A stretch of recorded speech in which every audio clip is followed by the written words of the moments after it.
Good morning and welcome to the launch of the Help Children Be Children campaign. I am Richard Tombono, Director of Program at Child Helpline International, and I will be your host for the day. While it feels like the world is slowly returning to a semblable of normality, the ability to meet fully in person has sadly not yet been fully realized. Thank you to all of you who are joining us on the platform and on across social media channels. Please note that this event is being recorded. It is also live interpreted in sign language and in French. To access the French interpretation, you can press the button French translation on the top right corner of your screen. Pour nos invités francophones, veuillez noter que cet événement est enregistré. Il est aussi traduit simultanément en langue des signes et en français. Pour accéder à la traduction en français, cliquez sur le bouton French Translation en haut et à droite de votre écran. So, why are we here and what do we aim to achieve? Nelson Mandela once said, "Our children are our greatest treasure. They are our future. Those who abuse them tears and the fabric of our society and weaken our nation." A child tormented by sexual abuse a life of sadness, fear, humiliation, and anxiety. The MTN Group, in partnership with Internet Watch Foundation, META, and strategic partners seek to not only prevent this outcome, but to implement a proactive campaign that will ensure that children experience a safe online environment. As we further impact the strategic partnership and launch this campaign today, we are grateful to have the privilege to be joined by Honorable Isa Ali Ibrahim, Nigeria Minister of Communication and Digital Economy, Hertel Frey, Acting Director General for the Zambian Information and Communication Technology Authority, Zama Nkosi, Council Chairperson for the Film and Publication Board of South Africa, representative from the United Nations Office on Drugs and Crime, Internet Watch Foundation, MTN Group, META, Child Helpline International, and ICMEC. Our program will run for just under 2 hours. We have structured it in a manner that we believe is informative and one that enables you to ask any question that you may have. Before I pass on to the opening remark, I would like to take some time to talk about those who didn't have a safe online experience. This campaign is dedicated to all those children who suffer some of the worst type of abuse, like Baraka. Baraka was 3-year-old when he was sexually abused. Let's make sure that our thoughts are with the survivor and that our efforts are toward ensuring that abuse stops by reporting online images and video of the abuses so that they are not further re-victimized. Ladies and gentlemen, I will now welcome Nompilo Morofo, Chief Sustainability and Corporate Affairs Officer for MTN Group, to give her opening remark. Nompilo, over to you.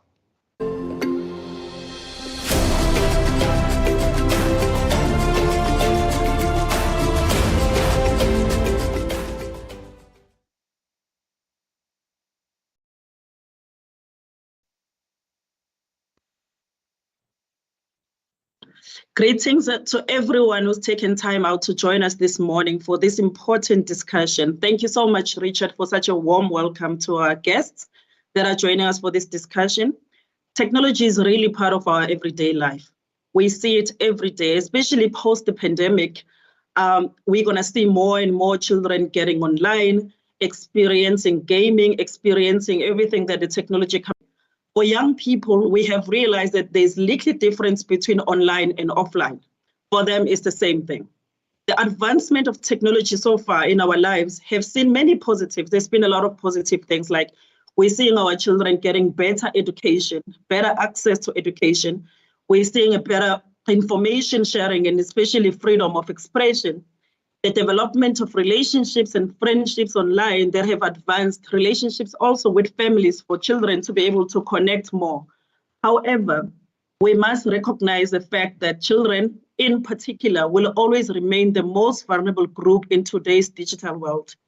It's something that's concerning. And for me personally, as a parent to many children, I have realized and concerned how much time my children spend on their phones, on their laptops, on their tablets. And I always wonder what it is that they're looking at. My victim today, I will tell a story of a child from Limpopo who was not sexually abused, but there was a lot of images of herself that were being shared online that led her to commit suicide. So things of that sort, we acknowledge the power of technology in terms of betterment of livelihoods, but we also need to acknowledge the power of technology to destroy some lives, especially where children are concerned, because unlike adults, they're still guided by their parents, by the society at large in terms of what they need to be exposed to. MTN and partners, IWF and Meta, have come to the party in terms of assisting in creating the awareness around online children's safety. And it's something that we're very proud of. We will be doing more of this. Why? Because we really want to call on all stakeholders in the fields of child protection, cybersecurity, policy making, technology industry as a whole, and also the public to recognize the damage that technology can have and the impact that it can have on the other side of it being an enabler to children's lives.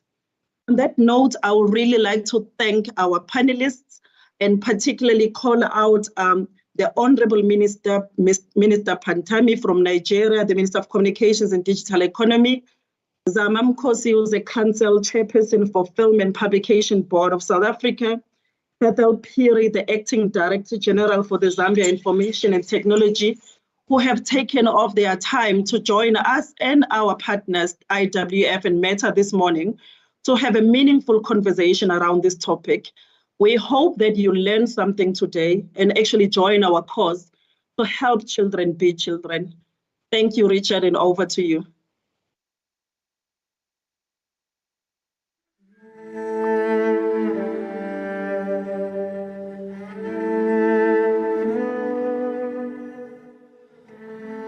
A cry from a brother.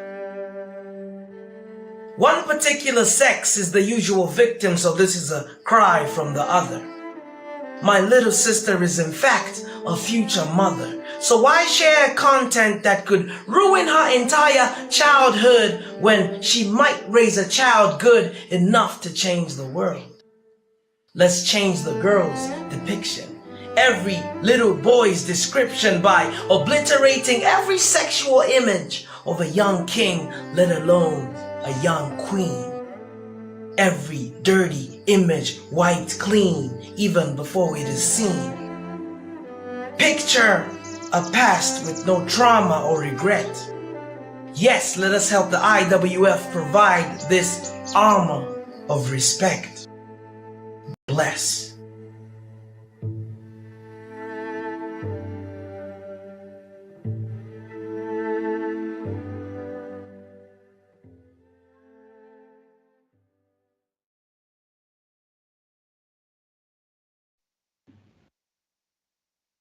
Wow, what an incredible video. We want to thank Keystar for his profound words. I'm sure it will echo in your mind for some time to come. And we all call other children all over the world to follow this example from Keystar and share their own, and share with their own words what they feel in regard to ending CSEM. So next to our program is a joint presentation on the child sexual abuse material in Africa and Child Safety Online Africa portal, presenting both the issue of CSEM and the African continent, and the solution partner developed to ensure that every child is safe from abuse.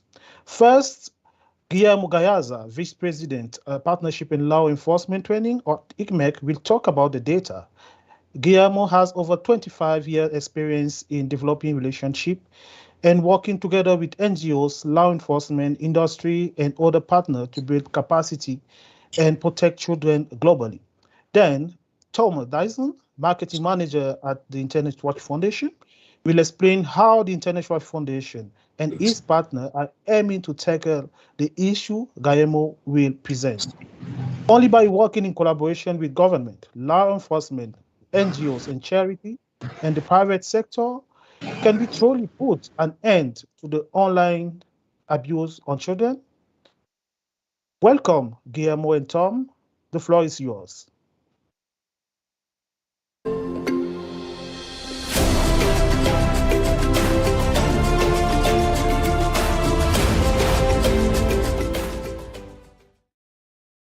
Hello and welcome. My name is Guillermo Galarza, and I am the Vice President for Partnerships and Law Enforcement Trainings at the International Center for Missing and Exploited Children. First of all, on behalf of our partners, IWF, MTN, MERA, Child Helpline International, and UNODC, I would like to welcome you to this launch of our greatest campaign, a Child Safety Online Africa portal. Why are we doing this event in Africa? If I can show you some of the numbers, there's an organization in the United States, the National Center for Missing and Exploited Children, NCMEC.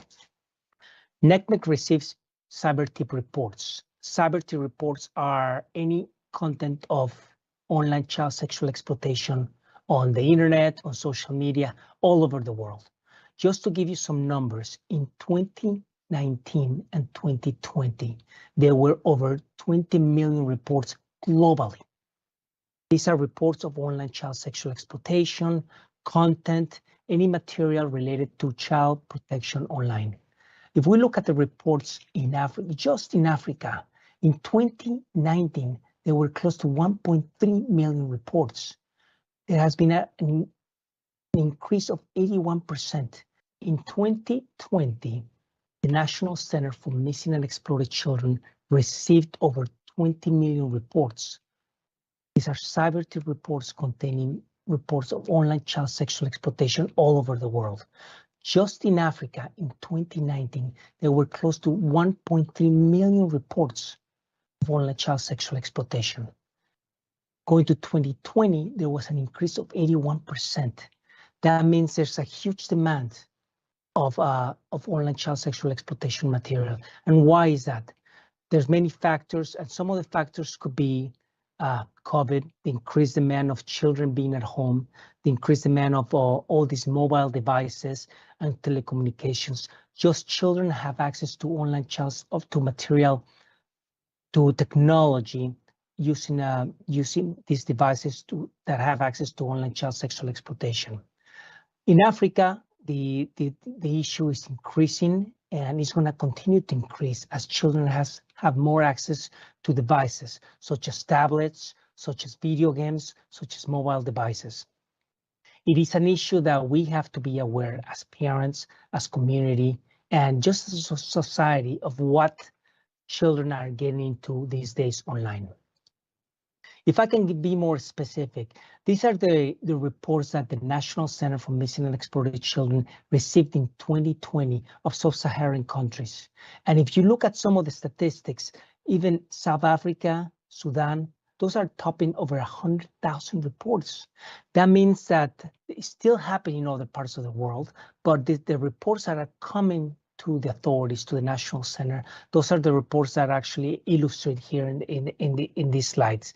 In some of the other countries like Benin or Zimbabwe the reports are still happening, but they're not making all the way to authorities like the National Center or even the law enforcement.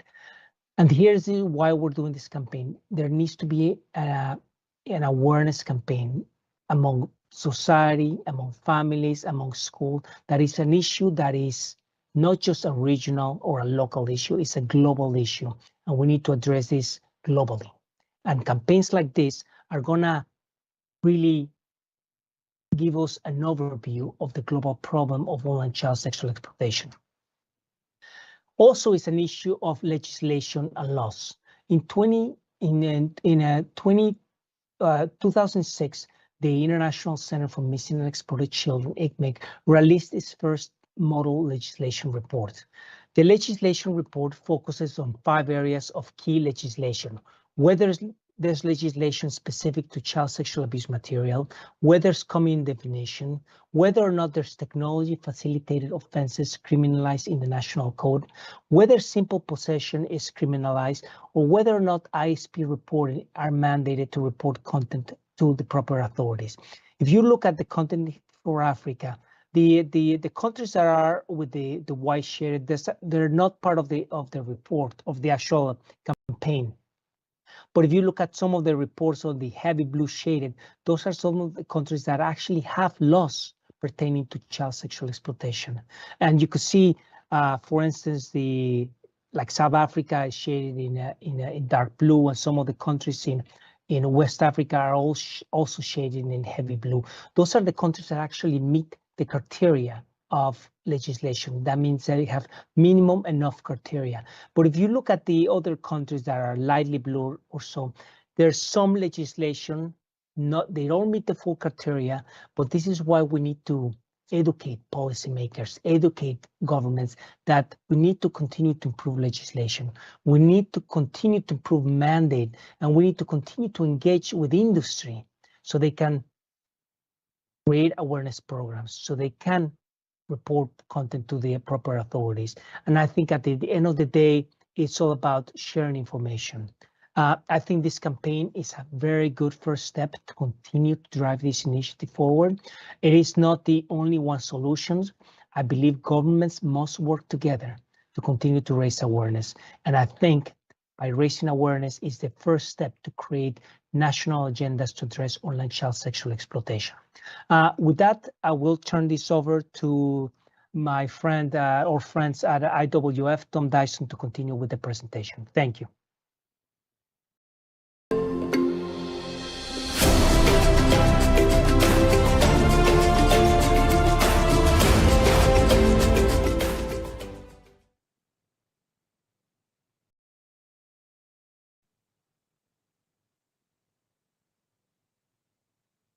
Thank you, Gigi. That was a really insightful presentation.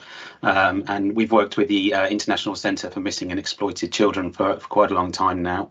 And it's really interesting to see their insights into child sexual abuse imagery that's being shared across the African continent. Unfortunately, something that we see at the Internet Watch Foundation all over the world, a global problem that really requires. I'd like to talk to you about the aims of this campaign and what it is that we hope to achieve through the campaign. So the campaign has been broken down into 3 overarching objectives. Objective 1 is to raise awareness of what child sexual abuse imagery is, how it can be reported, and why reporting it is important. And I'd just like to touch on the why element there, of why it's so important to report child sexual abuse imagery, just so that we can ensure that everyone is up to speed with why it is so important. Firstly, it protects survivors from repeated victimisation. Every single time an image or a video of a child being sexually abused is viewed or shared or sold online, that child suffers victimisation once again, and they can never truly pass this terrible thing that's happened to them until this imagery has been eliminated online. Secondly, it makes the internet a safer place for everyone. It's well documented that viewing this content can have serious mental health implications for children, but also for adults. And it really just makes the internet a much safer place for everyone to enjoy the positive benefits that the internet does bring. It also lets offenders and perpetrators know that there's someone out there fighting for these children and standing up for their rights, to let them know that there is no safe place that they can hide on the open internet. And then finally, it's ethically, it's just the right thing to do. You know, I'm a father myself. I have a child, and ethically and morally, it's my job to protect him. And so it's every adult's responsibility to ensure that if they see child sexual abuse imagery online, that they report it. It's anonymous, and we can action that and have it removed anywhere in the world. So that's the objective 1, raising awareness of what child sexual abuse is, how it can be reported, and why reporting it is important. Objective 2 is all around building capacity. So this is split into 3 different elements. So we want to build knowledge and skill of law enforcement agencies to more effectively investigate these crimes. We want to increase knowledge amongst child helpline staff so that they can offer support to children who may have been victims of child sexual abuse and may possibly have had imagery shared online of that abuse. And then we also want to be able to work with lawmakers to give them the knowledge and understanding of how this can be tackled from a policy perspective. As Gigi mentioned in his presentation, it's extremely important that the legislation and the laws are in place so that this can be tackled from all angles. And then our third objective is really to demonstrate to the tech industry the importance of working in partnership with the IWF and other like-minded organisations. It's really important to understand that child sexual abuse imagery online is a global problem. It doesn't respect borders, and so we can only tackle this by working together. For this campaign, we're working in partnership with MTN, with Meta, with Child Helpline International, the International Centre for Missing and Exploited Children, and the UNODC. And we're able to do together what one organisation would not be able to do alone. So it really just shows that working together is the best way that we can tackle this. And also, I just finally wanted to mention that this campaign is actually phase 2 of a campaign. We ran a pilot of this campaign in Uganda and Zambia at the beginning of 2021, which really gave us an opportunity to see what worked and what didn't work and refine our messaging and make sure that we could run a campaign that would really be impactful and get in front of the most amount of people possible. Moving on, I'm not going to go through this slide in very much detail because there's a lot of information on here, but to give you an indication of the focus countries within the African continent that we're going to be looking at, on the left in blue you will see the capacity building countries. So these are the countries that we're going to be focusing on for law enforcement training, for child helpline training, and for the policy roundtables that we'll be doing with our partners at ICMEC and UNODC. And then you'll see on the right, these are the target countries that we are going to be rolling out the awareness raising campaign in. The countries shown in red in this list are countries that have their own dedicated IWF reporting portal. And I'll come on to a little bit later about what the reporting portal is. But the other countries in yellow will be using the brand new central MTN and IWF reporting portal, which you'll see a little bit later in this presentation. Moving forward, we wanted to talk to you about how we developed the campaign. So the Help Children Be Children campaign was developed in conjunction with an agency in Uganda, TBWA Uganda, who are a fantastic team who really came to understand the issue of child sexual abuse imagery online and how it needed to be tackled. We, as the Internet Watch Foundation, are a global organisation, but we're based in the UK, and so we felt it was really, really important for us to work with a local team who had understandings of the cultural sensitivities around messaging and language issues to ensure that we were being as impactful as we possibly could. So the emphasis for the messaging is that it takes everyone to do their part to stop child sexual abuse imagery being shared online. It really is the moral responsibility of anyone who sees child sexual abuse to report it. And each MTN operating company that takes part will be free to change, tweak the messaging so that they can ensure it's sensitive to the culture and the language individualities of their nation. So as we mentioned on the previous slide, some focus countries have their own dedicated IWF portal. But for those who do not, we've worked with the MTN team to develop the Child Safety Online Africa portal. And the reporting portal is a very simple mechanism that allows anyone to anonymously report child sexual abuse imagery that they may see online. It takes less than a minute to report, and literally all we need is the URL of where you have seen, or the web address of where you have seen the child sexual abuse imagery. Once you submit that report, that information comes through to our analysts in the UK in Cambridge, and they will assess that content. And if it proves to break the law and be child sexual abuse in nature, we will seek to have that content removed, regardless as to where it's hosted. Now, the MTN Africa portal is a short-term interim solution for countries that don't have their own reporting portal. In an ideal world, every single country will have their own reporting mechanism, whether that's a portal in conjunction with the Internet Watch Foundation, or whether that's their own dedicated hotline where they have their own team working on the ground to receive reports and action those reports to have criminal content removed. So moving on to the capacity building element of the campaign, we are working in conjunction with ICMEC and UNODC, and in 10 target countries, we're looking to deliver capacity building that will focus around a roundtable for policymakers, government, law enforcement, NGOs, and industry representatives. And that's the opportunity to get lots of stakeholders together to talk about the problem of child sexual abuse online and to understand how a partnership approach can help tackle this.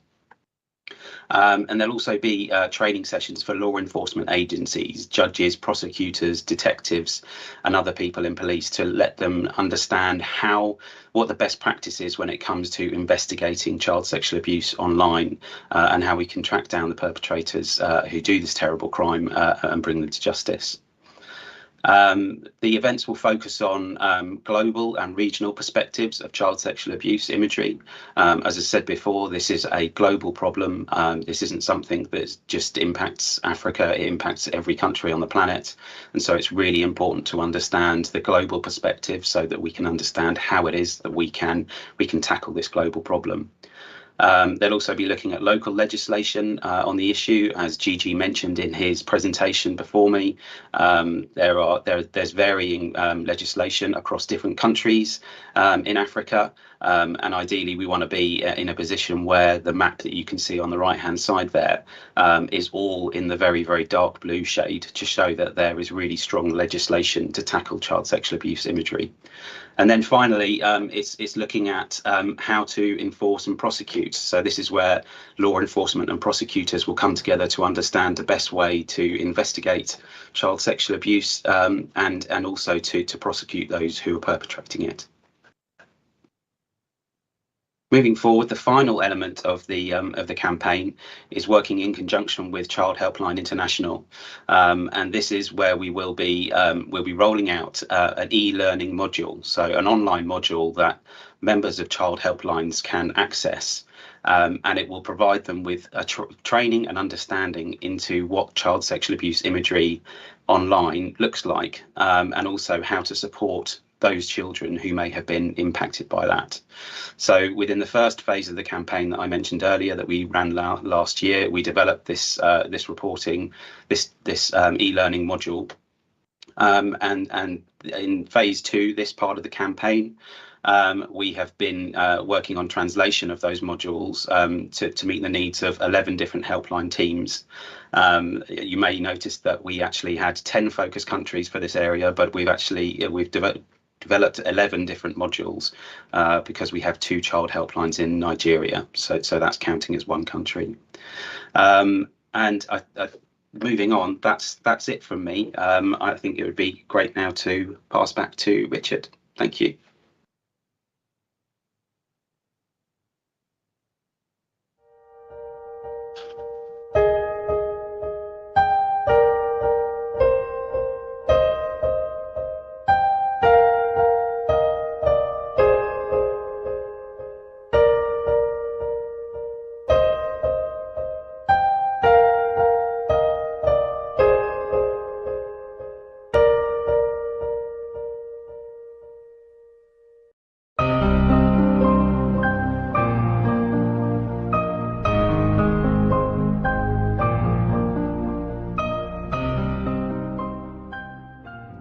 When I grow up, I want to become a doctor. I also want to find a safe internet when I grow up. Please protect the children online. I am passionate about protecting children. For years, I have worked on different ways to raise awareness and prevent violence against children. And this is just something that I'm so proud to be part of, working with the IWF to protect children further by taking down any sexual abuse content online. We would like to encourage all the children parents, guardians, as well as our customers to report any sexual abuse materials that's out there that affects children, and to ensure that they utilize this free portal that we're launching out here today to be able to protect the rights of those children. Let's make the internet conducive for our children. Let's all work together and stop child abuse online.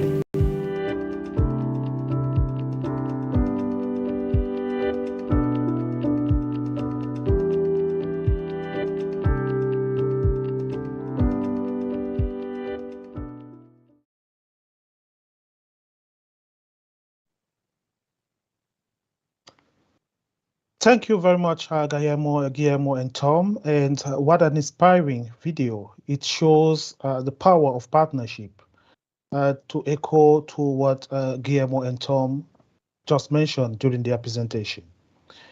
The power of partnership and the important role every member of society play in protecting children online.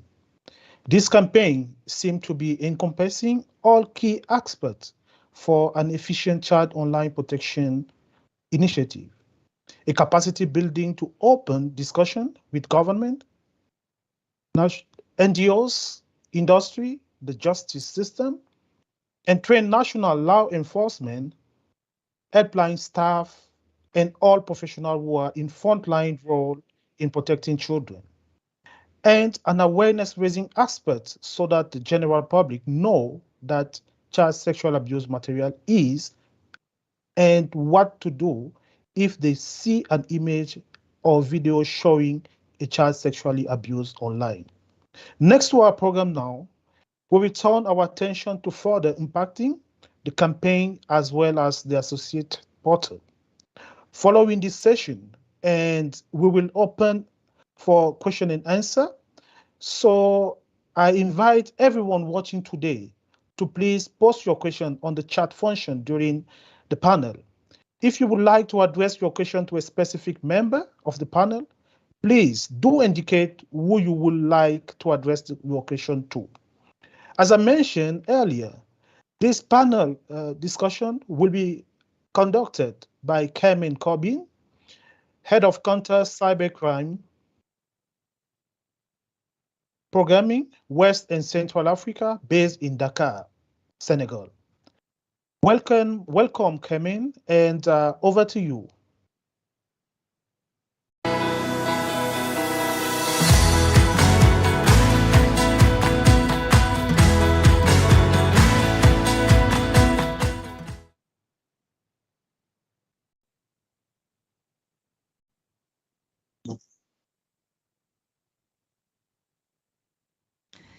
Thank you so much, Richard. It is truly an honor and a privilege to be here participating in this event today.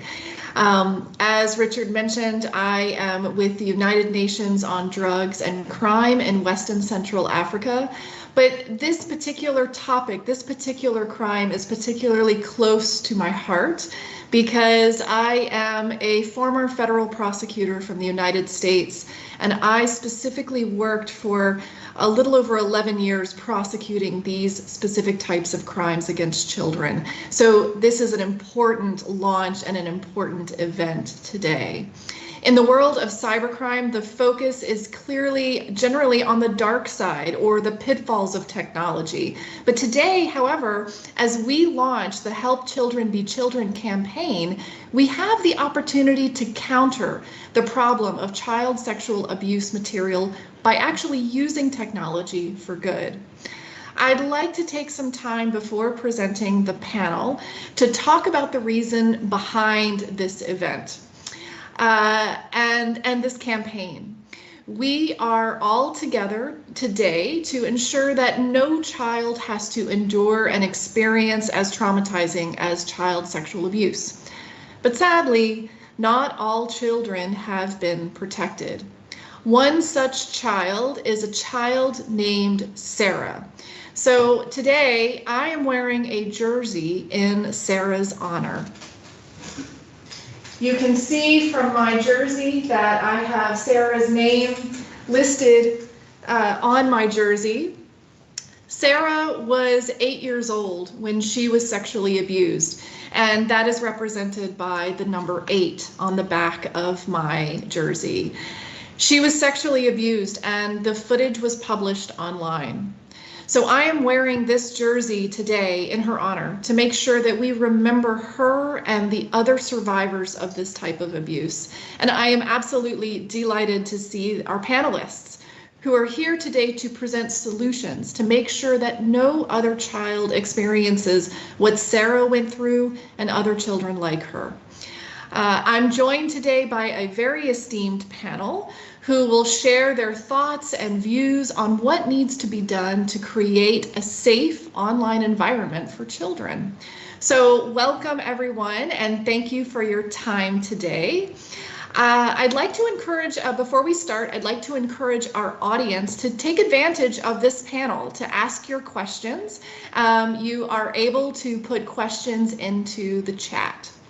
So let's first kick off with our esteemed government representatives. So I believe that we have a representative from Nigeria, from the digital economy, from the communications and digital economy of Nigeria. So welcome.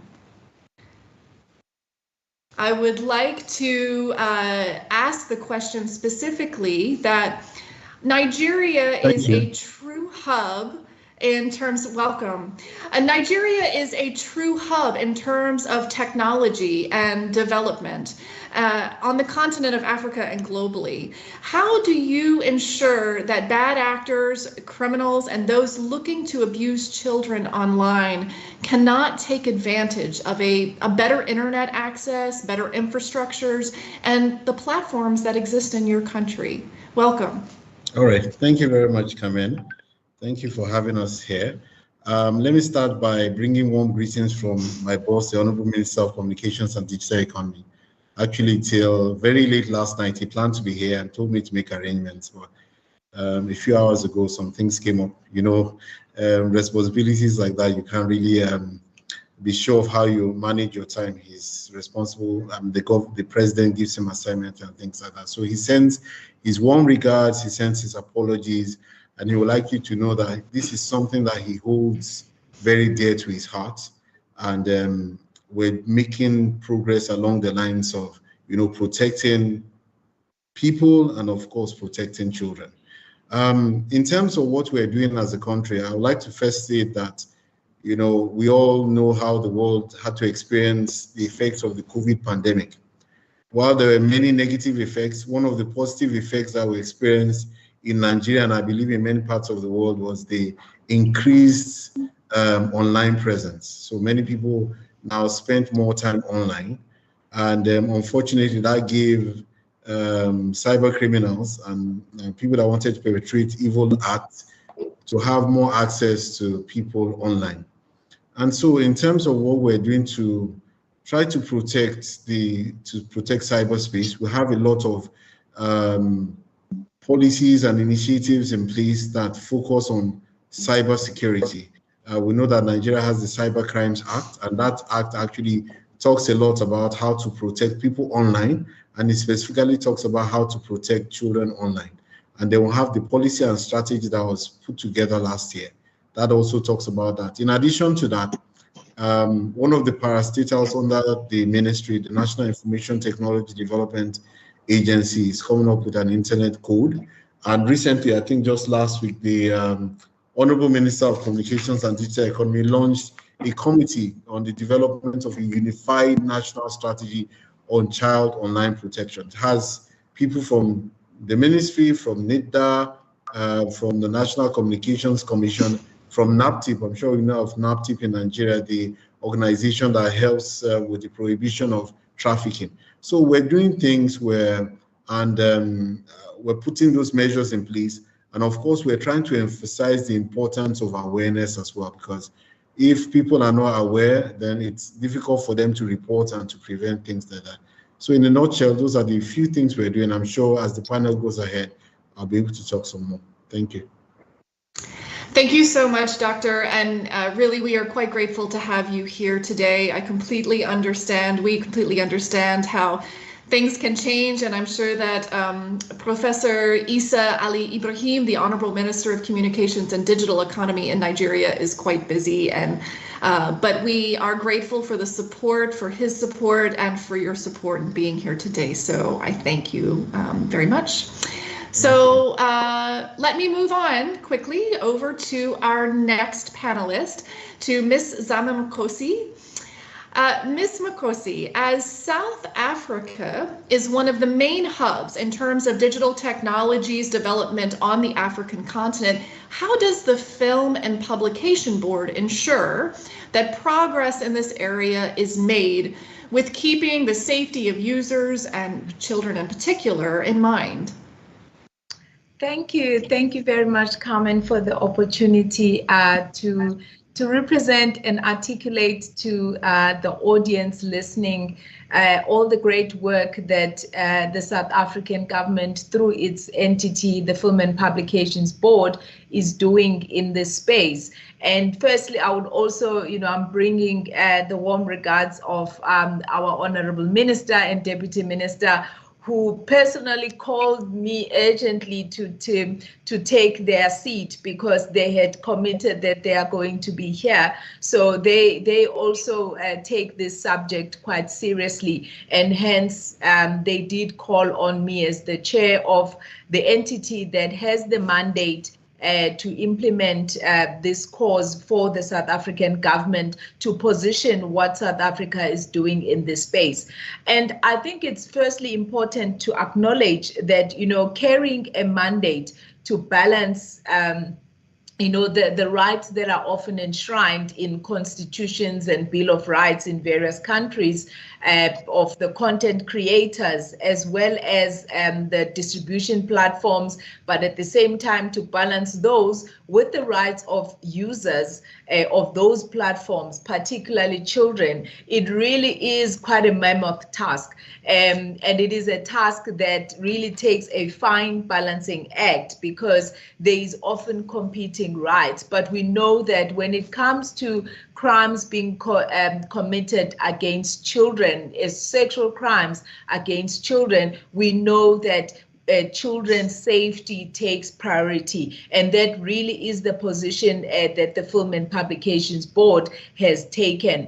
And in that regard, first and foremost, I think it was mentioned earlier by one of the other guests that it starts with legislation and it starts with the policies that you have in place. And as the FPB, we have made great strides to make sure that the policies that we have in place enable law enforcement agencies, it empowers even the general public to know what to do and what action to take in order to prevent such occurrences happening. And in the event that such occurrences they happen, that there is clarity as to what the steps are that need to be taken, and those steps can actually lead to action being taken against perpetrators. For example, the legislation that empowers the Film and Publications Board is primarily looking at making sure that we protect consumers, and we protect consumers, particularly children, through classification. The way that we classify the content, it empowers the audience. It empowers even those parents to know beforehand and not find themselves already consuming content that ultimately is going to be offensive, particularly to children, without having been aware of that. But also, it is our legislation where it makes the use of children in pornographic content, it makes it illegal and it makes it punishable. And we think that is important to have it legislated, that it is punishable, that there is going to be legal consequences. And the recent amendments come to close and create space for other panel members. But I just have to mention this because we have had to make sure that our Act also moves with the times and gets updated, because digital technology moves very rapidly. So the recent amendment acts, which were promulgated and come into effect on the 1st of March by the president, do exactly that. They go a long way in order to make sure that our law is moving ahead with the times in terms of technology. But one of the things that it has introduced is we've introduced a quasi-judicial body that is going to investigate such breaches to the Act. It's going to investigate them, but not only that, it is going to be empowered to impose a fine and even remove licensing, in terms of some of those platforms that continue to put up content that is not in line with legislation. I'll end off there for now, and I'm sure I'll get another opportunity later to tell the audience more about what we do. Thank you so much, Ms. Mikosi. No, those are really very good points, and it is such a nice thing to hear that South Africa is doing so much. And as you said, the form of legislation and other things, the technology does change so rapidly that it is so important that we keep abreast of that. So thank you for your thoughts. And again, thank you to the minister's support and your support for all of your efforts in supporting this program. So let me move on to Ms. Pethel Piri from Zambia.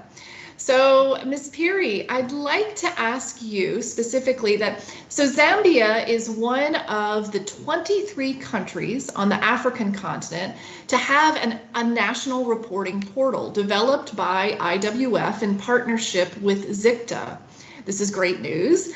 Can you explain how the portal is helping Zambians stay safe online?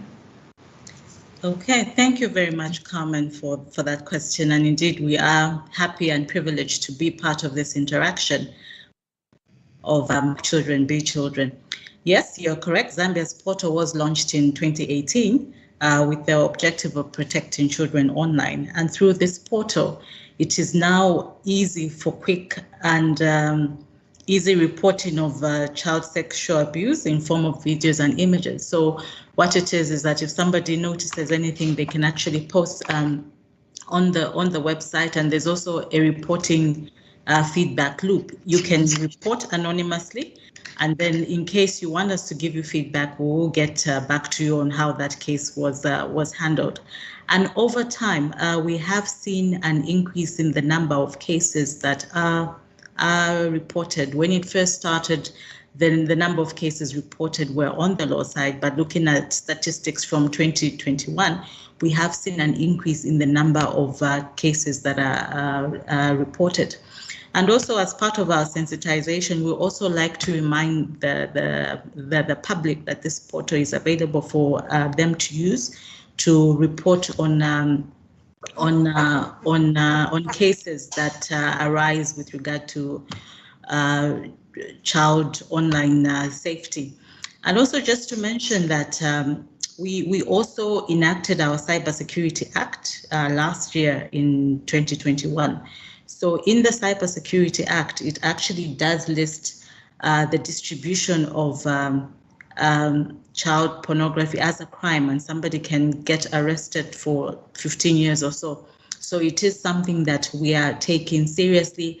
And with the portal, it actually gives us a way for us to collect and be aware of the cases that are happening, and obviously run them through the appropriate law enforcement agencies to actually deal with the matters. Thank you, Carmen. Thank you so much, Ms. Piri. It is really a good experience to hear how Zambia is dealing with this and using the portal. So that's great, and I'm sure that many other countries can learn from your experience. So let me now ask a couple of questions to our private partners, our private company partners that are here with us today. So I'm going to turn to Nompilo, who is with MTN. Nompilo, welcome. And specifically, MTN has really been instrumental in the Help Children Be Children campaign and the development of the Child Online Safety Africa portal. So I'd like to ask you, why is the campaign important to MTN? And what is the company doing specifically to counter this issue? Thank you, Carmen. So MTN, as I mentioned before when we started, we have a belief system that says everybody deserves the benefits of a modern connected life. However, when we would like to see all our customers and the communities that we serve enjoying those benefits and those rights in a responsible manner.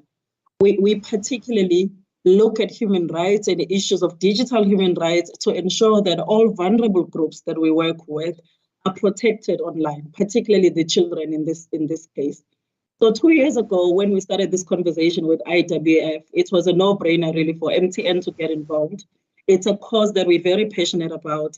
We talk on our brand about doing for tomorrow, today, because we believe, like Richard started his conversation by saying that children are the future. So we need to protect them and make sure that they're kept safe in all the spaces that they've just discovered. COVID really has just exacerbated the use of online platforms in companies like MTN, etc. And we feel like we will continue to partner with organizations that are like-minded in this area to actually create awareness.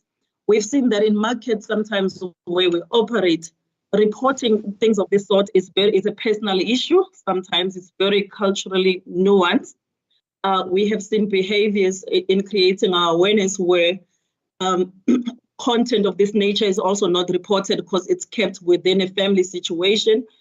So we want to just create awareness that there's a safe space within this portal where you can even anonymously report any issue that you've seen that's of sexual content that pertains to children, so that we're able to act faster in able to protect the children that are involved. So it's something that we're going to continuously be doing and looking at how we're getting involved in campaigns of this sort. But 2 years ago, like you mentioned, we started in Uganda and Zambia to work with IWF, and we're hoping to see more coming through in the continent. Great. Thank you very much for your thoughts and for all of that additional information about MTN's effort in this field. So let me move over to ask Heidi from the Internet Watch Foundation about their efforts. So Heidi, welcome. Let's talk collaboration, since that really is the name of the game at this event today. How important is international and multi-sectoral collaboration, including government, law enforcement, NGOs, and industries in the fight against child sexual abuse material? Thank you, Carmen, and hello to everyone. At IWF, obviously, that's the answer to that question is very simple. It's absolutely crucial to us that we have this international collaboration. We couldn't do the work that we do at IWF without that internal collaboration. And what we've seen and heard from all of the esteemed partners here today, that collaboration really does make an impact. We've seen from the results of the phase 1 of the campaign what an impact that has made. And we wish to continue, obviously, that impact in a much wider field. Just to give you an example, really, of what we do at IWF, we have seen in the region of, in 2021, over 252,000, removed 252,000 URLs containing child sexual abuse imagery. And those URLs can contain anything from 1 to 1,000 images of children being abused. We have to work together to stop that from happening. We've seen from our colleagues talking today that sort of shocking statistic of an 81% increase in CSAM across the African continent. Only working in collaboration can have an impact on getting that percentage to reduce. At IWF, we also see a huge spike in self-generated content, and that's what I mean by that is content that is generated by the child themselves, whether that be voluntary or coerced. And we've seen a really shocking increase of 168% of that type of content being shared online. So it's absolutely crucial that we need to work together to be able to reduce this horrible imagery online. LWF, we are delighted that we are part of this campaign, and in particular to see the actual portal being launched. If we can ask people to raise awareness, to get people reporting to that, we can assess those images at IWF, we can remove those images, and we can stop that child being re-victimized again and again by the images being shared online. I can't stress enough how important that is, and I would ask everyone who is here today and participating in this event to really think about what can they do? Are you doing enough? If you are involved, and if you aren't involved, why are you not involved? It takes all of us together to stop this problem. This is a global problem. We cannot bury our heads in the sands around this problem. We need to work together in collaboration to stop this problem from happening. Thank you so much, Heidi. I could not agree with your points more. I fully agree. As a former prosecutor and as my work with UNODC, the importance of this collaboration and this type of public-private partnerships and international reach, it really is crucial. We always say that it takes a network to take down a network, and I think that's what we are doing today. So thank you so much for your points and your efforts. So let me finally move over to Dave from Meta, last but absolutely not least. So Dave, welcome, and let's talk about what operational and technical measures has Meta put in place to safeguard children online, especially on the African continent? Great question. Thank you very much, Carmen, and thank you everyone on Meta's behalf for inviting me to speak today. Great to be alongside such wonderful organizations who we're proud to call our partners.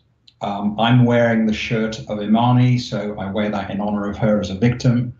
And for Meta, keeping children safe on our platform is vitally important to us.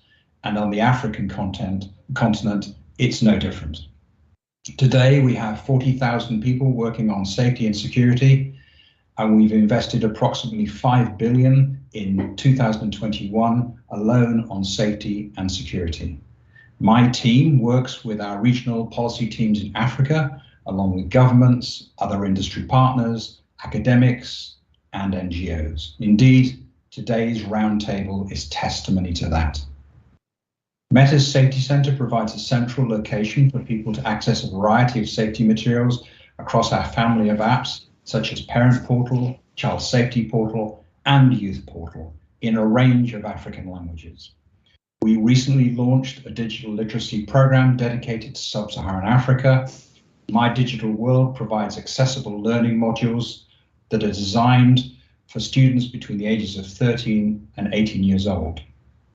The curriculum is designed to create step-by-step instructions for teachers, caregivers, and students of all these age ranges. And also recently, we introduced a number of product updates to strengthen children's safety and privacy online, including defaulting young people into private accounts on Instagram, preventing adults messaging people under 18 who don't follow them, making it harder for potentially suspicious accounts to find young people, and limiting the options advertisers have to reach young people with ads across our apps.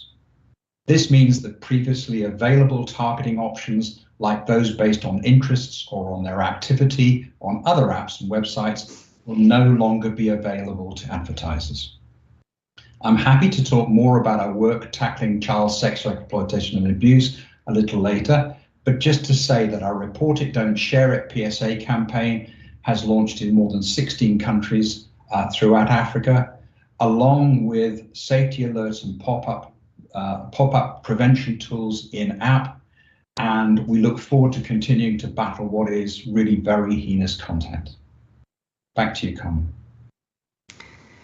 Thank you so much. That is really great to hear about all the efforts that Meta is putting forth in this field and on this issue, which is really important, of course, which we all know in Africa, where Meta is used by many, many people in every country on the continent. And so it is really important for Meta to be a part of this this campaign. So thank you. Okay, so I'd like to now open up to some questions from our audience, if the panelists are in agreement for that. So please, audience members, if you are able and you're interested, please submit your questions into the chat, and I will be happy to put them forward to the panelists. If you can, in writing your question, please indicate to whom you would like me specifically to ask the question to. So, okay, so I think we have a question. This question is specifically for Ms. Makosi. So let me get you on. So Ms. Makosi, the question from the audience is, why are there not platforms created specifically for children only?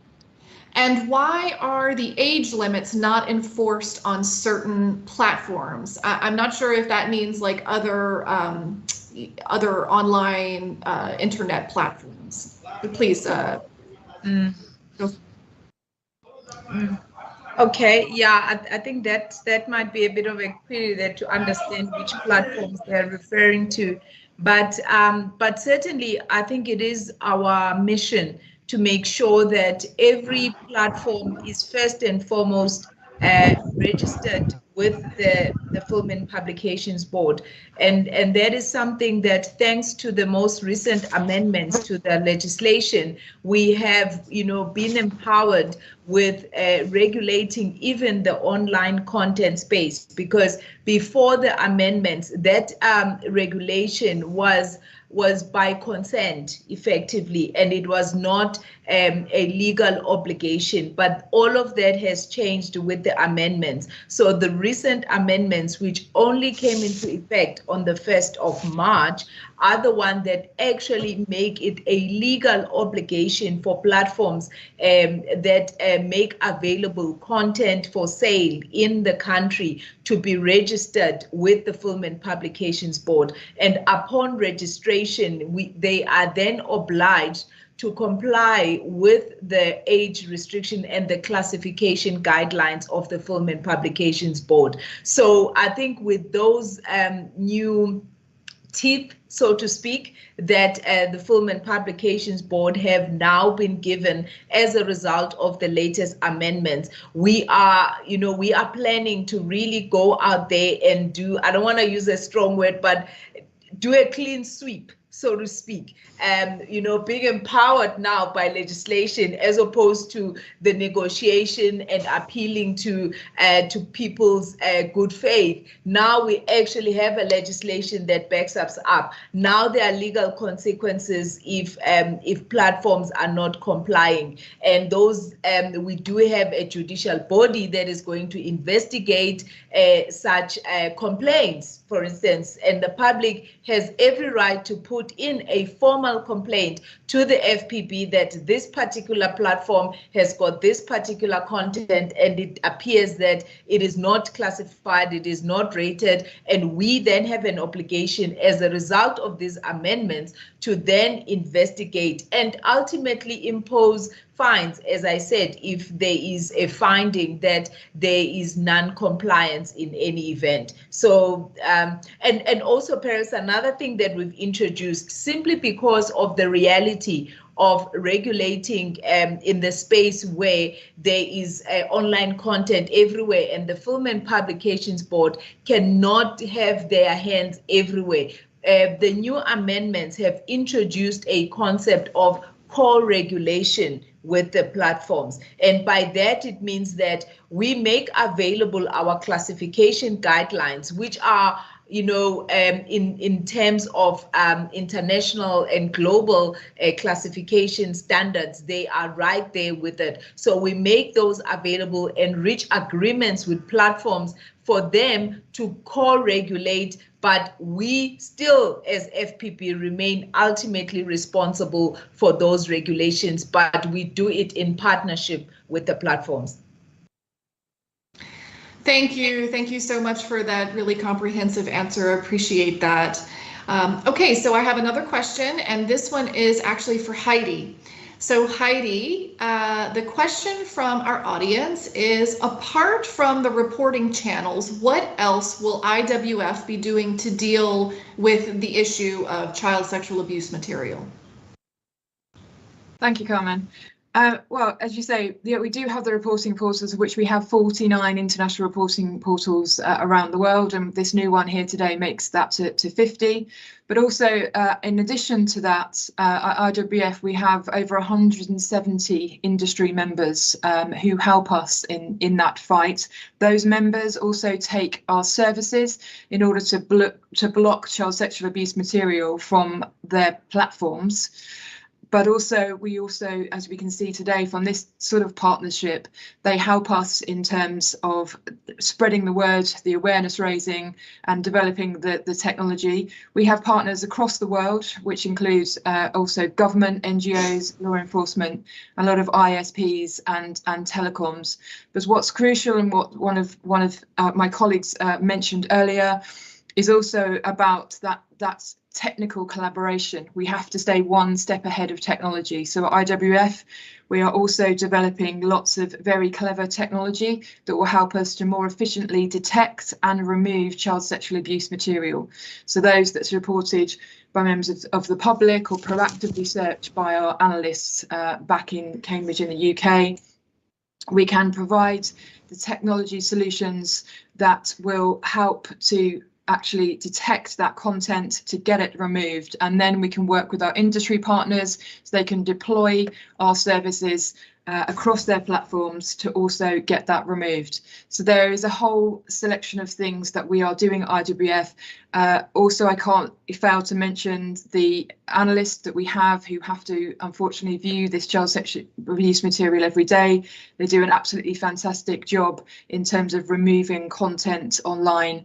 And so I think that it's not just one thing that IWF is doing. There's a multitude of things that IWF are doing to try and remove the child sexual abuse material. Thank you, Heidi. Okay, so let me pass over now to our representative from Nigeria, Dr. Femi Aduli. I apologize if I've mispronounced your name. I hope I have done an okay job. But I have a question for you. Okay.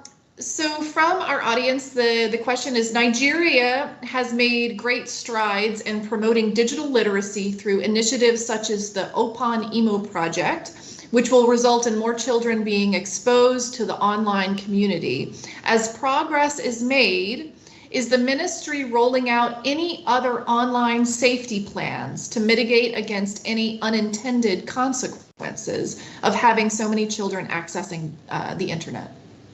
Yes, thank you very much. Let me start by saying you pronounced it well. You did a great job. Thank you. Thank you. Yes, like I said earlier, we are aware of the fact that many people have to go online, including children. Many of them had to, go online for their education as a result of the lockdown. So many of them are active on the internet. And as a responsible government, the Honorable Minister is also someone that is passionate about cybersecurity. He's a professor of cybersecurity. So efforts are being put in place to ensure that, children and minors are protected online. Like I said earlier, the Honorable commissioned a national committee on the development of a unified national strategy on child online protection just last week, and so it goes to show that we're being proactive and we're looking at ways to ensure that people are safe online. In addition to what I just mentioned about this, we're very much interested in collaboration because, like it was said earlier by Heidi, it's difficult for this type of problem to be addressed by just one institution or one country. It is something that is cross-border. It's usually a cross-border crime. So it's important that there's some element of collaboration. And I mean, the ministers sending me here to participate in this event shows that he's very keen to collaborate with relevant partners. And going forward, we'd like to keep that conversation going. In addition to the capacity building, right? We also focus on, like I said, cybersecurity. If you want to protect, you have to start by having a good cybersecurity framework that, you know, even makes it possible to be able to identify where such crimes are committed. So we're doing that a lot as well, and we believe that that will help. And in addition to that, capacity building. So we have engaged, like the question that was asked, they said we've engaged many people and we're doing a lot of digital literacy because it's important for people to know how to keep themselves safe online, you know. So digital literacy has been undertaken across the country, also in collaboration with partners as well. And we're open to more partnership, but capacity building, the minister believes that capacity building is key. He's been harping a lot on the issue of digital skills being more valuable than degrees. So in terms of even this protection of children online, we need to have the requisite skill. We need to build capacity of the law enforcement agents. We need to build the capacity of the regulators. We even need to build the capacity of the children. I mean, they need to know what to do to protect themselves online. So these are some of the things that we're doing. And yes, we're very aware of the dangers of going online.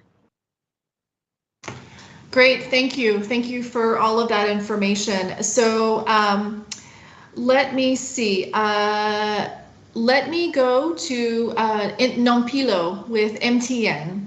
Nompilo, are you still available and on our panel? There you are. Yes, I can see you. So we have a question from the audience that is specifically, and this is an important question, any form of abuse often takes deliberate cultural and mindset shifts.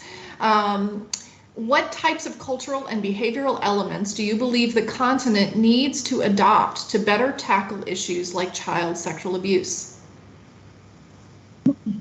Thanks, Karen. So, like I mentioned earlier, at MTN, we have quite a lot of campaigns on different issues across the continent.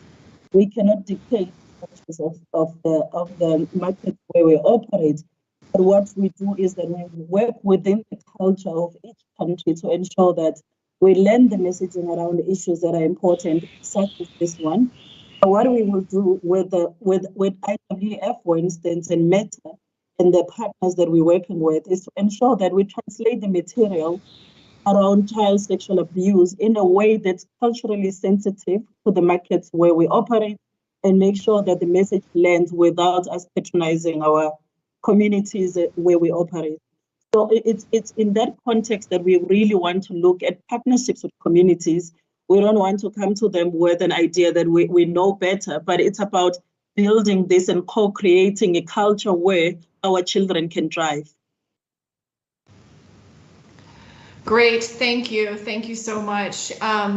Well, this is great. So we're getting short on time, so I'd like to ask just one last question that is really going to be to all of the panelists. So please feel free to jump in as you can.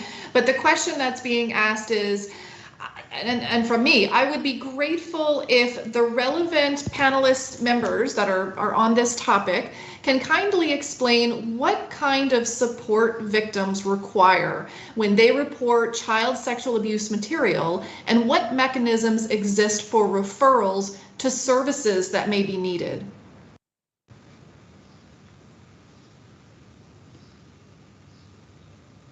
Do I have anyone that would be willing to jump in and answer that? Well, perhaps I could make a start from a meta perspective. Please, yeah.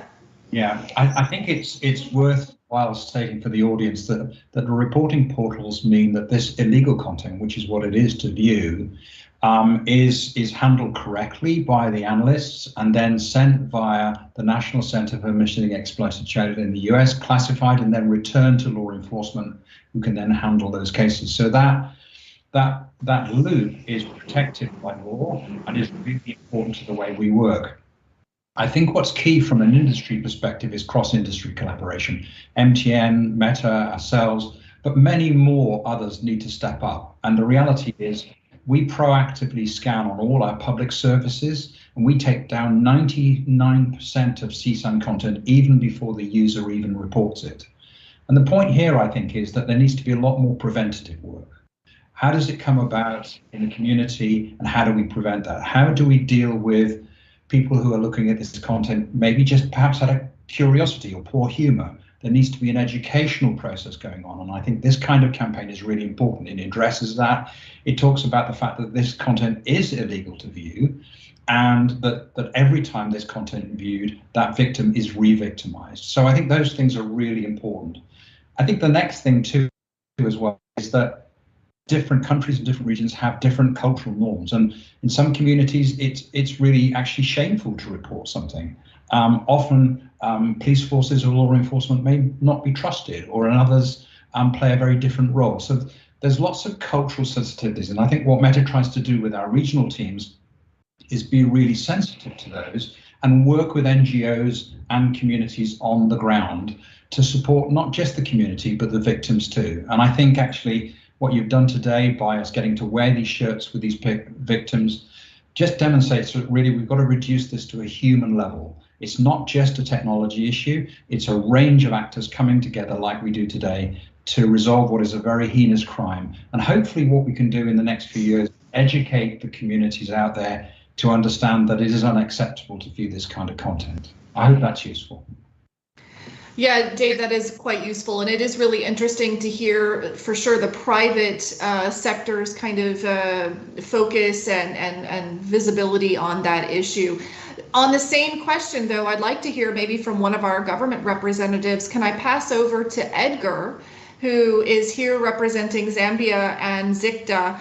I'd be curious to know what is your perspective and how ZICTA is dealing with basically the ramifications that come when someone reports this type of crime and this type of activity. What does ZICTA do to help those people that are reporting and the victims and anyone involved in these types of cases? Well, thank you very much for that question. In terms of ZICTA as an ICT regulator, in terms of, we normally protect in terms of maybe the people who are reporting. It's important because, like we said, the portal asks in terms of confidentiality. So it's just important sometimes if they choose to be confidential, we have to ensure that actually it remains confidential. But I think one thing I've seen also is in terms of the victim. I think the victim, because now if they publish everything on the internet, I think it requires a lot of work, not just maybe from ZICTA point of view or maybe from other institutions. I think it requires everyone to help counsel, especially counseling of the victims, because it becomes difficult, especially it may lead to negative effects like maybe suicide or low self-esteem. So I think it requires the whole maybe society, like we say, that it takes a whole community to educate a child. I think it has to take the whole online community to protect those children and maybe try to get them through that process in terms of so that at least they gain that self-confidence back. But I think for those, in terms of if it's adults who are involved in perpetrating these vices, I think like Bethel said, there's serious consequences in terms of the law, which we have put a cyber security.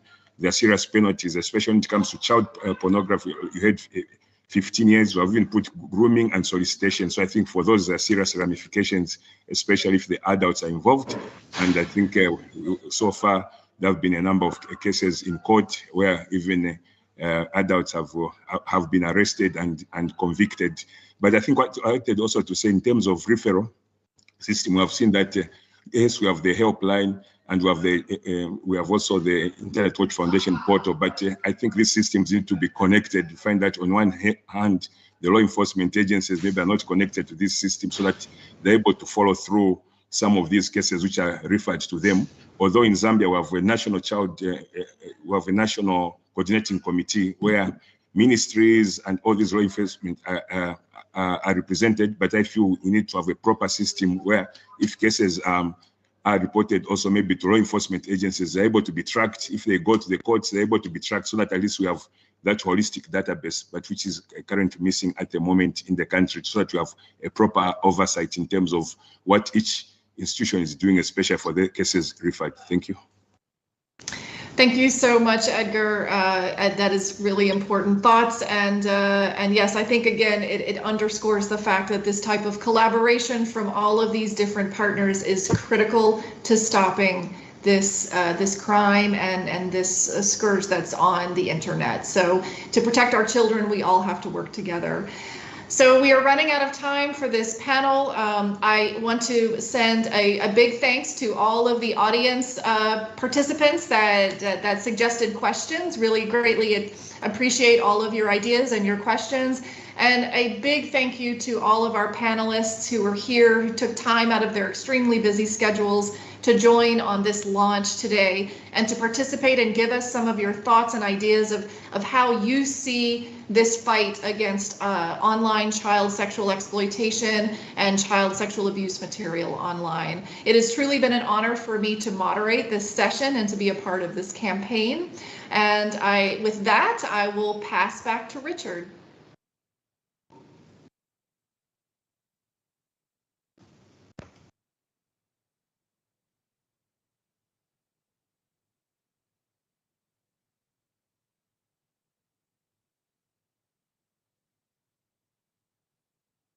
Thank you for your question and for the moderation, Kermin. And also would like to acknowledge the fact that it is important to make sure that partnerships are in place, not only to report, but also to support the victims. So it's important to have all those partners in place, to have the portal in place. And I just want to say thanks to Internet Watch Foundation. I've been working together with the Future Helpline to set up portals in a few countries, like in Tanzania and also in Malawi. And we have talked about the Child Safety Online Africa portal developed by Internet Watch Foundation and launched in collaboration with MTN. So this portal is to enable anyone to report child abuse images and videos, to remove them from the internet and help the children visible on this imagery be children. So to get to know a little bit what is the portal, let's now watch the video explaining how to make a report.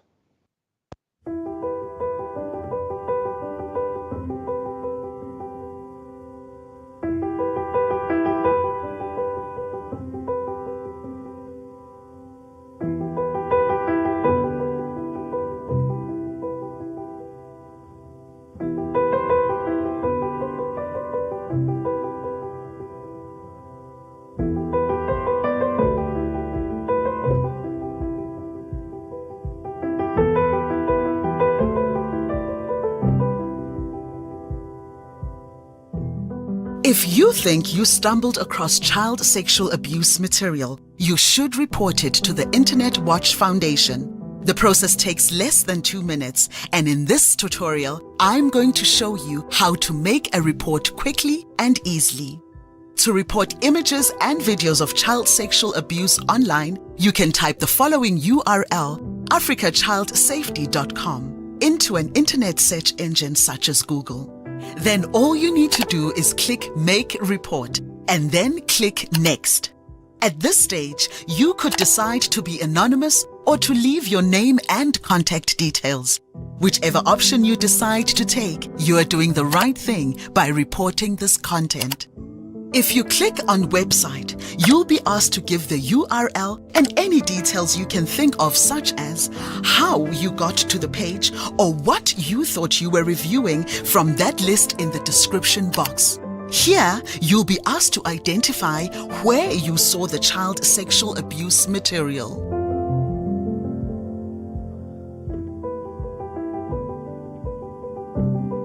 Once finished, just click Submit Report, and it's as simple as that. Thank you for doing the right thing. Please share this video so others know what to do.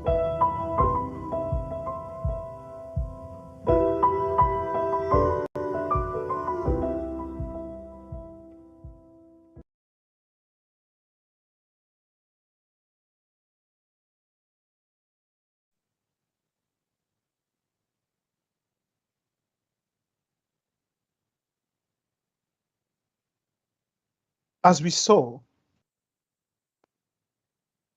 reporting is extremely easy. It can be done anonymously and could save a child. Unfortunately, we have run out of time, and I will now hand over to Yolanda Kuba, Vice President, Southern and East Africa for MTN Group to close off. Yolanda, over to you.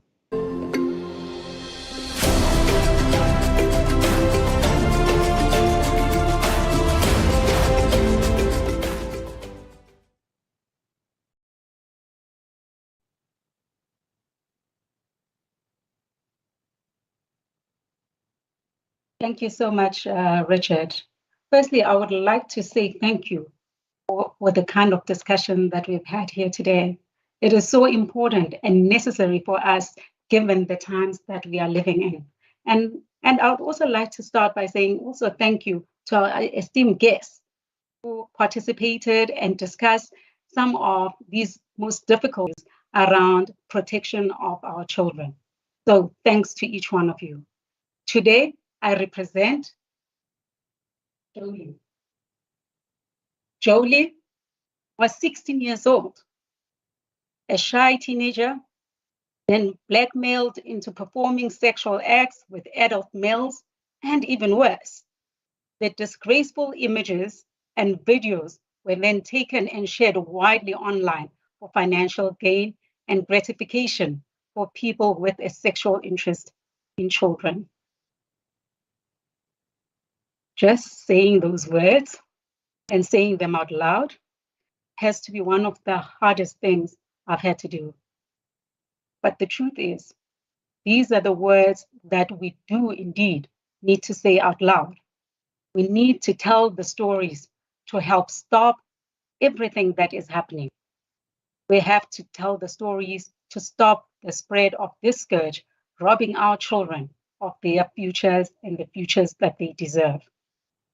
I'd like to extend my special thank you to our guests, Dr. Femi Adelui from Nigeria, Patel Piri from Zikta in Zambia, Zama Mkosi from South Africa, the Council Chairman for the Film and Publication Board, the representatives from the United Nations Office for Drug and Crime, IWF, MTN Group itself, Meta, Child Helpline International, and ICMAC.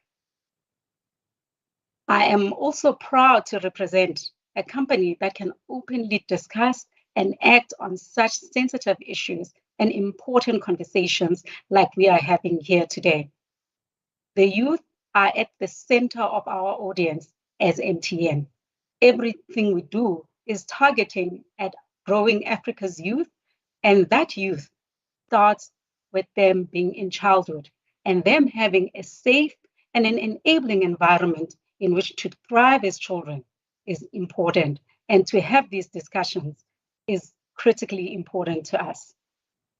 That means as much as our business is striving to lead digital solutions for Africa's progress by bringing the benefits of a modern connected life to everyone across our markets, it is also important that we are aware of the issues and challenges that the growing digital platforms may pose to our children, and more importantly, that we care enough to find solutions that protect the abuse that comes with having the power of connectivity.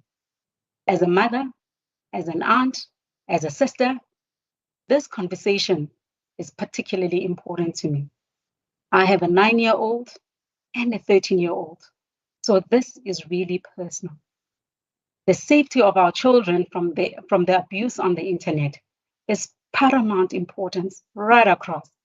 And while I try my best to regularly teach my children about internet and online abuse, it can never be enough. It takes you and me, and it takes a village. I am therefore pleased that we have forged this partnership with the Internet Watch Foundation, Meta, the International Center for Missing and Exploited Children, and Child Helpline International by launching the Help Children Be Children campaign today. This is definitely in line with our values as MTN. We all need to speak out and do our bit in stopping the spread of child sexual abuse material. Remember that all of us can play a part. You can report, but also I want you to remember this simple thing, that each time you share an inappropriate content about a child, images of children in compromising situations or sexual content, you are participating in another act of aggression and victimization against that child. It is another layer of shame and humiliation. Each share that you do is an act that works directly and indirectly to undermine our children's future and definitely the prosperity of our continent as Africa. And each share definitely is an act of abuse. Our actions today will affect the tomorrows of millions of children on the continent and beyond. So my ask to all of you that are listening today is that you please talk about what you've learned here today, very widely and very freely. Please share the messages and encourage people to report on the portal, the africachildsafety.com. That is the portal, africachildsafety.com. Once again, thank you everyone for being here today. Let's continue to ask ourselves every day with every action on how are we helping to keep our children and keep our children safe and keep helping children be children. For us at MTN, it is about doing for today, for tomorrow, today. Back to you, Richard. Thank you. Thank you very much, Yolanda. Our action today will affect the tomorrows of millions of children on the continent and beyond. It is with that word from Yolanda that I want to thank everyone who attended this launching event, all those who are watching through our social media channel, through YouTube, and to say a big thank to all the speakers, to the MTN Group, to Internet Watch Foundation, to MITA, to UNODC, to Child Helpline International for this campaign. Using the portal will probably help save children in Africa and beyond. And remember, 1.3 million reports were, we had 1.3 million reports only for Africa in 2019, and 20 million reports all over the world. So it is time to act. It is time to act individually by reporting, by providing support, but it is also time to act collectively through partnership at the national level, at the regional level, and at the global level. So thank you very much for attending this event. The campaign will continue with roundtable conversation at the country level, but also with training for law enforcement at the country level. So thank you for now, and bye-bye. Thank you. Bye.